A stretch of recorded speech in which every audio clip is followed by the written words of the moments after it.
Welcome to Location Lifestyle Living. I'm Georgia Ma.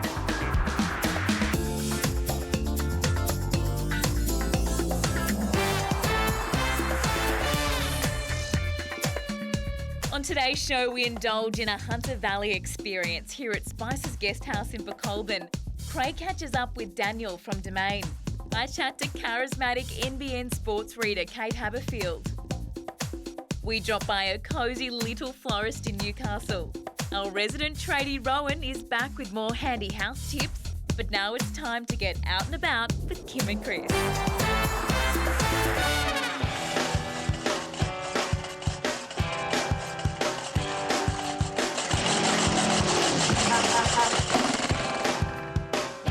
Hi everyone, this week we're at Treetops Adventure Park, which is a high ropes obstacle course not too far from Newcastle. Now I've been looking forward to this one for quite some time. I'm super excited about heights and I've heard there's 4 fun courses, and here to tell us more is beautiful Caitlin. Caitlin, can you tell us about your 4 courses that you offer here? Yeah, so we have 2 courses. So one is for our children. So that's designed for 3 to 9-year-olds. So that one's really cool. There's 4 courses that they can do. So it's a 2-hour session. They can go around and do that as many times as they want. And then we do have another 4 courses for our adults juniors. So that's for 10 years and older. So anyone under 16, if they have a supervising adult, they can climb with them as well, and 16 and over can climb all on their own. Now those 4 courses become progressively harder and higher as you go along, so it's really easy for you to kind of test your skills and get out there and, you know, try something a bit new. And I'm happy to supervise you, Chris. Yeah, I'll stick on the course for the 3-year-olds if that's all right. And I'll progress up to something a little bit more adult style. Great, thank you. Well, we're super excited, so let's get suited up and then let's get out.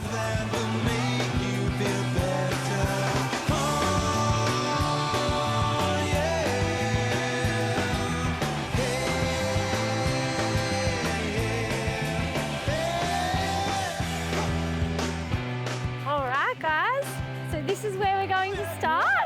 So, who's first? All right, I think I'm up, am I? Yeah, you go, Kimbo. Let's do it.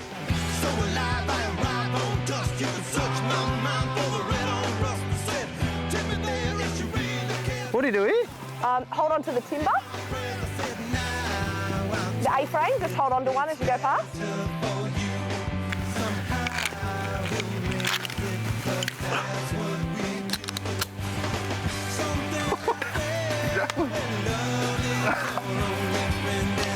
Oh, yes, oh.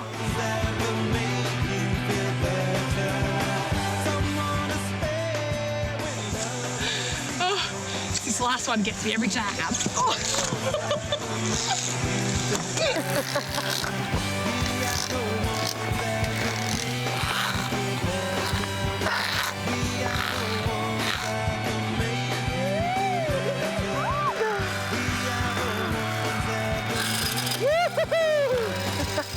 Oh no!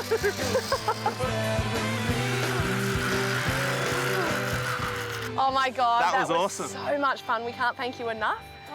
Definitely a team building experience here to be had. That was so much fun. That was so good. Yeah, I thought I'd be a bit scared, but it actually was really good. I felt very safe, so yeah, it was unreal.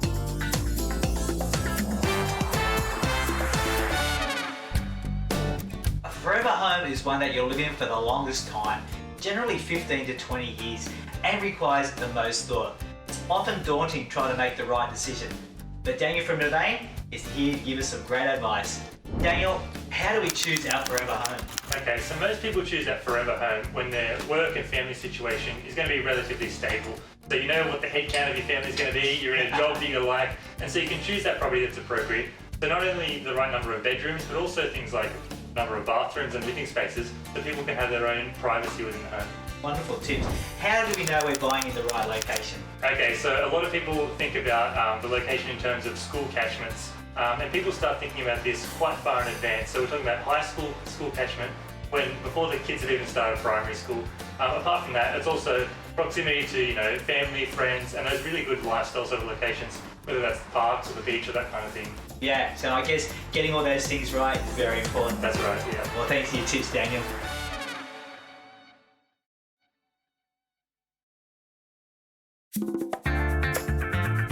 When I need to put a smile on a loved one's face or give a little gift, there's one place here in Cooks Hill that I cannot go past. Blooms on Derby. Come on in.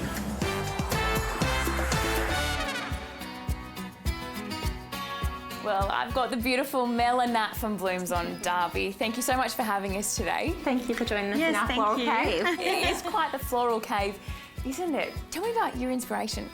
Inspiration comes from all different types of things. Flowers, obviously, textures, trips overseas, European holidays. We just love getting a lot of inspiration from there. You can Definitely. We like to do everything a little bit different here. All of our staff members have their own training in different sections, and they like to create different kinds of styles. So we do lots of like hand-picked wild designs, very romantic, lush, not perfect. We don't like perfection here.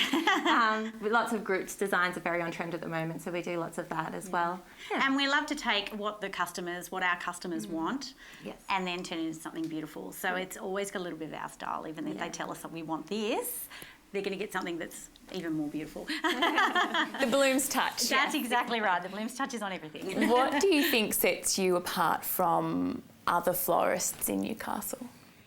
I guess it's our style, what we use, and also us as a family, I think, is really important, and how they feel when they come into the shop. Yeah. We love to treat our customers like they're a part of our family. Yeah, we talk to them. It's really important because what they're coming in for is it's usually a reason for it. It's something really happy, normally happy. It could be sad, but we want to make that experience really good for them and easy for them, and enjoy. They walk out and they enjoyed it, so that's really important to us. We're a mum-daughter team, and we really liked Derby Street for its unique, close-knit community village vibe, and I think that's what we try to bring into our shop for our customers as well. Keep getting to know our community, and they get to know us as mum and daughter. Yeah. Beautiful. And wedding season is upon us. Yes. What are the big trends that brides and grooms are going for at the moment? They're going for lots of pullback colours, so lots of nudes are still very on trend. Toffee colours, your creams and your whites. Yeah, very subtle colours. Subtle. Hints of dried elements definitely are still keeping on trend. Lots of weddings coming up, including like little bits of textures through those kinds of materials. And then, big luxe flowers like your orchids, your Phalaenopsis orchids, your Cymbidium orchids. They're definitely making... Big-headed roses, garden roses, gorgeous. Very blousy and open, people are liking the idea of using different areas as well rather than just your arch backdrop. So we do lots of pillar designs at the moment, using something that's already there, like a tree, like a big garland draping out of the tree is really lovely. Yeah. So lots of different things. Sounds divine. Yeah. Can we make something today? Oh, we can. Wonderful. We can make I think we should make our most popular bouquet, and it's not a wedding bouquet. Next time, yeah. Maybe when you get married. No, we're just going to do our most popular one, which is our blossom, and I think, everyone, we do so many of those every day. So I'm going to go and get some things together and then come back. See you soon.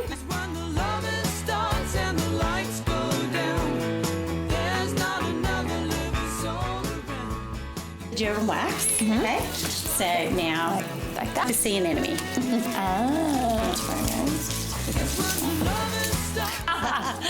Yep, that's pretty, just like that, yeah. So how long would it usually take you to make it? This one here is just going to come around a little bit more around to the front. Let's just put the ribbon on. Well, these look absolutely amazing. Thank you so much for teaching me how to make a bouquet. Oh, that's okay. You've done an amazing job. So when can you start work? Yeah. Look, I don't think I'll be quitting my day job anytime soon. Well, we'd love to have you.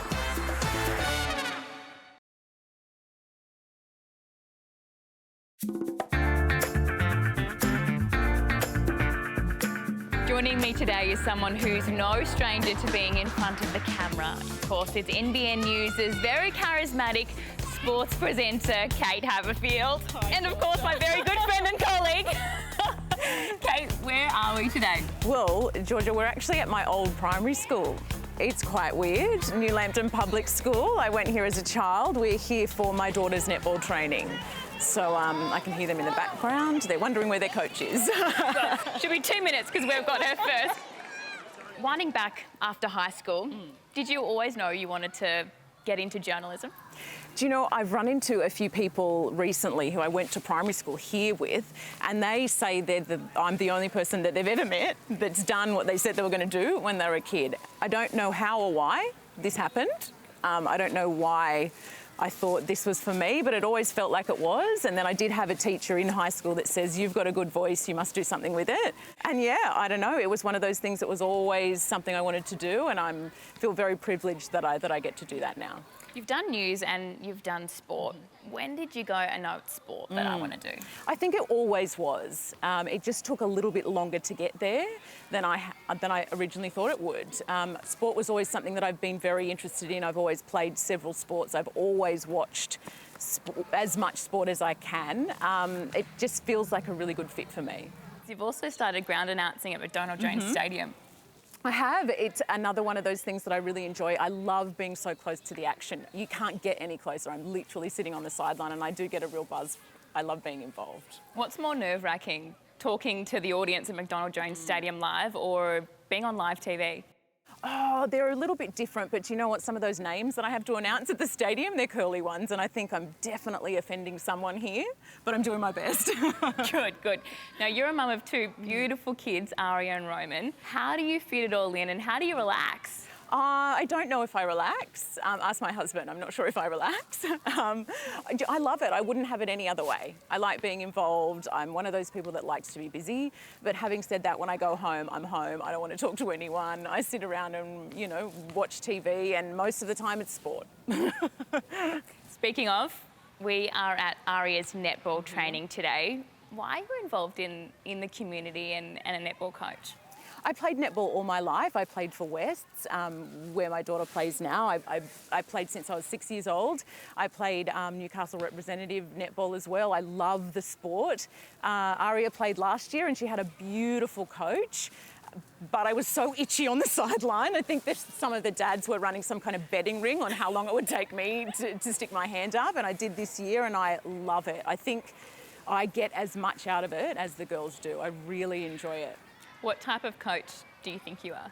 I think I'm a little stern, I have to say.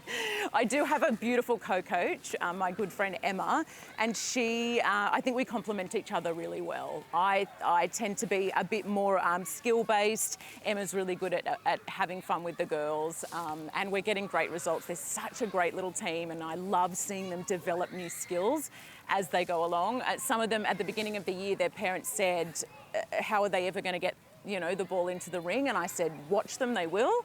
And they do, and they're so happy when they do. I've had maybe a few little sneaky tears under my sunglasses on a weekend when they succeed, and it's beautiful.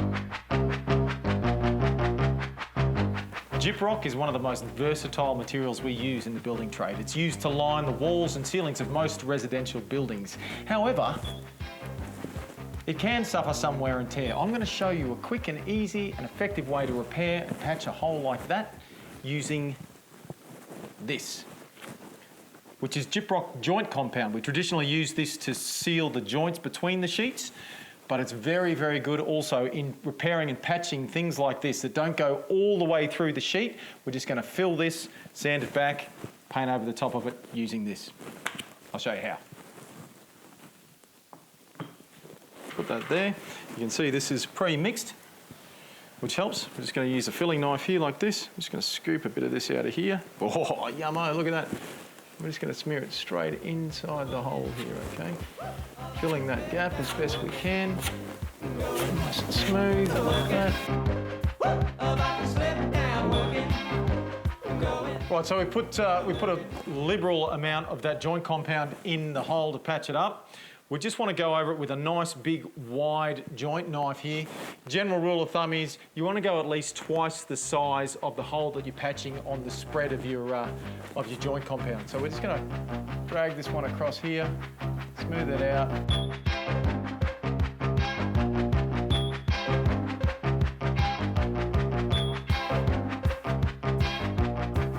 So that's it, one coat in, we've filled that hole up. We just want to let that set for 24 hours before we sand it and put our next top coat on top of it. Now, very important, when you're sanding, it's very fine dust. Make sure you've got a mask on, make sure you've got your protective glasses on, and make sure you're putting drop sheets down because the dust will go everywhere. It's really hard to clean up. 24 hours set, second coat, paint over it, then it's all done, no one will ever know it was there. See you next week.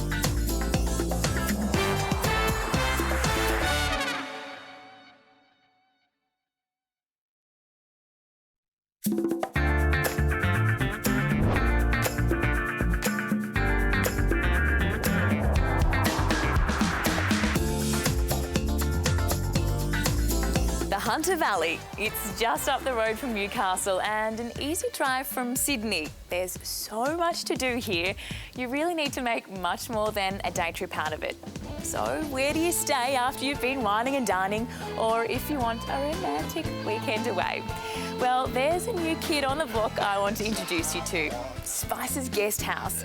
It used to be the former Peppers, but oh boy, has it changed. Let's go and take a look.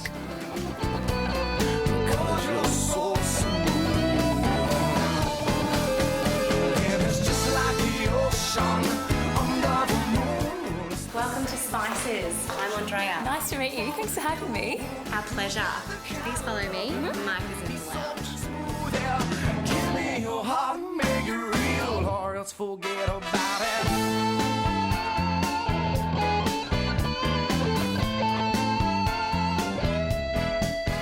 Like, how have the first few months, how's the first year been? Yeah, coming up to our first year anniversary, who would have thought? It's been happening very, very quickly. But yeah, opened last November and really busy from day one. It's been hectic, but it's been fantastic. Locals returning, leisure guests, conference guests, a really great start to such a new business. The guest house underwent some pretty phenomenal renovations. Yeah. Tell me about it. Yeah, 2 years in the making. I'm not sure it was ever planned to be that long, but that's what happens when you refurbish instead of building. So, you know, a significant but fundamentally a refurbishment that went for the best part of 2 years and around $30 million to see what it is that we're sitting in today. So, you know, a fair investment for the Hunter and for the Spices Group, but a wonderful property to come to work to. And some amazing facilities as well. Yeah, everything got touched in some way, shape or form. The rooms all underwent full refurbishment, and really the additions were we added some more restaurant space, we added a new kitchen, and what is the heart of our property is our wine wall, which is essentially our visual wine list, which is amazing. This beautiful lounge area, which is enjoyed by everybody and anybody. Wonderful. And it's such a luxury Hunter Valley experience here. It's not just for people visiting the valley though, isn't it? No, not at all. Locals can come and enjoy the space. Absolutely, and we were all about relaxed luxury, and that's for everybody. And so as you see, the property it can be enjoyed by all. You can come and have a cup of coffee in the morning in this beautiful lounge area. Don't have to dine. It's quite okay to come and have a pizza or a small plate or just a glass of wine at the bar.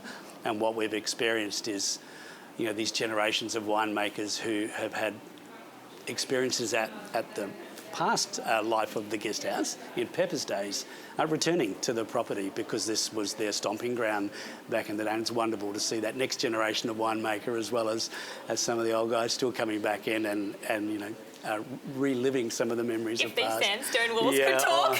I think that would be bad. But certainly great stories, and there's not a day goes by where someone doesn't walk through our front door and relives with our staff, which is really exciting for the team, their experience, whether it be a winemaker or somebody got married here 20-something years ago. And it's wonderful to see how they light up when they relive that experience. It's really cool. Wonderful. Well, I think we need a drink at the bar. I think you're right. Let's do it.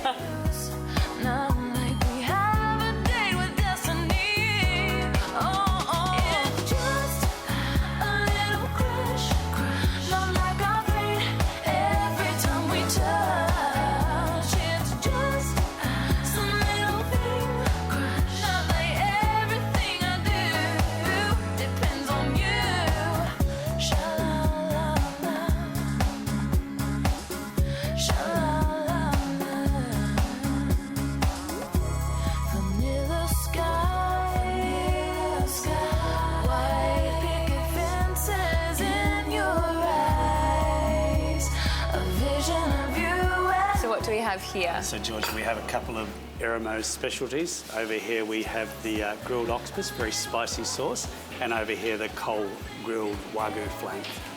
Beautiful dishes. It's delicious. Yeah. Let's eat. Let's do it.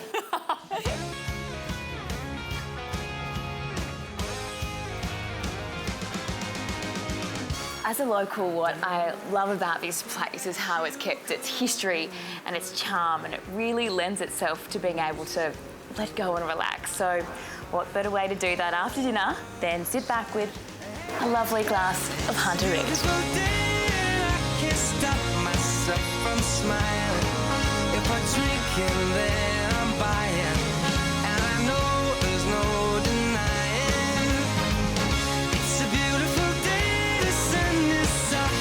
Music's playing, and even if it started raining, you won't hear this boy complaining.